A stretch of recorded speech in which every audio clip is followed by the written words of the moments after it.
Brace Lord. இன்னைக்கு ஏசப்பா உங்களை பார்த்து சொல்ற வார்த்தை என்ன அப்படின்னா, சொற்களின் மிகுதியில் பாவம் இல்லாமற் போகாது, தன் உதடுகளை அடக்குகிறவனோ புத்திமான். ஆமீன். நம்முடைய உதடுகளை குறித்து ஆண்டவர் பேசுறாரு. சிலர் நிறைய பேசிட்டே இருப்பாங்கல்ல, பேசுறதுக்கு ஒண்ணுமே கிடைக்கலனா மற்றவங்களை பத்தி பக்கத்துல உள்ளவங்களை பத்தி பேசிட்டே இருப்பாங்க. மிகுதியா பேச பேச அதுல பாவம் உள்ள வந்துடுன்னு வேதம் சொல்கிறது. அடுத்தவங்களை பத்தி குறை சொல்றது, தேவையில்லாத காரியங்களை பேசுறது, இப்படி பேசி பேசியே பாவத்தை தங்களுடைய உதடுகள்னால வருவித்துக் கொள்வது. அதிகமா பேசாம அமைதியா இருக்க பழகணும், சாந்தமா இருக்க பழகணும். உங்களுடைய வார்த்தை ரொம்ப சுருக்கமா இருக்கட்டும். தேவையில்லாதெல்லாம் பேசாம கருத்தா பேசுங்க. பக்தி விருத்திக்கு ஏதுவான காரியங்களை பேசுங்க.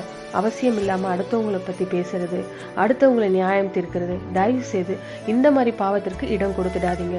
நீங்க ஆரம்பத்துல நல்ல இன்டென்ஷனோட தான் பேச ஆரம்பிச்சிருப்பீங்க.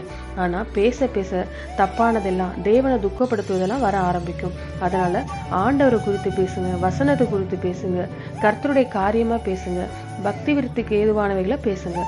உதடுகளுக்கு காவல் வைங்க. பேசுறது சுருக்கமா இருக்கட்டும். வாயின் வார்த்தையில ரொம்ப கவனமா இருக்கணும். ஏன்னா வாயின் வார்த்தையினாலதான் பிரச்சனையிலே நீங்க மாட்டுறீங்க. வீட்டுல அதனால பிரச்சனை, வெளியில பிரச்சனை, வேலை செய்யற இடத்துல பிரச்சனை. உங்களுக்கே தெரியுதுல்ல. நீங்க ஆண்டவர்கிட்ட சொல்லுங்க, ஆண்டவரே என் வாய்க்கு காவல் வைங்க. நான் தேவையில்லாததை பேசக்கூடாது. என்னுடைய வார்த்தை சுருக்கமா கருத்தா இருக்கணும், பக்தி விருத்திக்கு ஏதுவானதா இருக்கணும். எனக்கு உதவி செய்யுங்கன்னு கேளுங்க. நீங்க ஆசீர்வாதமா, சந்தோஷமா, மனமகிழ்ச்சியா இருக்கலாம். கேட்கலாமா? எங்கள் நல்ல தகப்பனே, என் உதடுகளை உம்முடைய கரத்துல நான் ஒப்பு கொடுக்கிறேன். என் நாவை நான் ஒப்பு கொடுக்கிறேன். தேவையில்லாத வேண்டாத காரியத்தை பற்றி நான் பேசாதபடிக்கு என்னை காத்து கொள்ளணும். மற்றவர்களை நான் நியாயம் தீர்க்காதபடி, குறை சொல்லாதபடி, பாவத்தை கூட்டிக் கொள்ளாதபடி என்னை காத்து கொள்ள கிருபை தாங்கப்பா. பக்தி விருத்திக்கு விதான காரியத்தை பேச மாத்திரம், மற்றவர்களுக்கு ஒரு ஆறுதலான வார்த்தை பேச எனக்கு உதவி செய்யுங்க. சாந்தமாய் அன்பாய் பேசுற ஒரு இருதயத்தை எனக்கு தாங்க.